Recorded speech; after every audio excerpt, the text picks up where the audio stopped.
me, Bilyonaryo Master Hans Kua. Ito po ang horoscope ngayong araw ng Wednesday, November 12. Para sa mga pinanganak ng Year of the Rat, isang teammate ang magiging daan sa bagong idea. Makinig at makipag-collab. Brown at 4.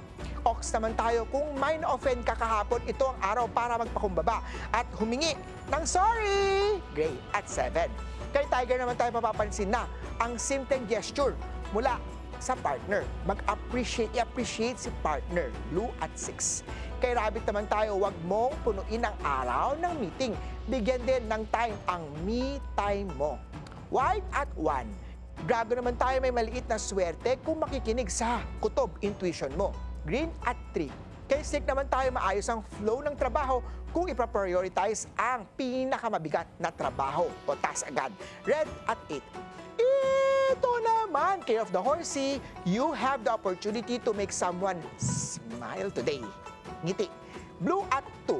Year of the ship naman tayo, don't forget to breathe and be thankful kahit maraming pagsubok. Silver at 1. Kay Monkey naman tayo, call your parents, namimiss ka nila. Purple at 5. Kay Rooster naman tayo, wag mo nang replyan ng ex kung ayaw mong maulit ang nakaraan. White at 8. Kay Dog naman tayo, may bagong opportunity sa investment. Tignan muna kung sino ang may-ari nito para iwas tayo sa sabit. Pig at 2. Kay Year of the Pig naman tayo, mag-rearrange ng bahay para maka-invite tayo ng positive, sweating energy. Orange at 9. Paalala lang, ito po'y patnubay lamang.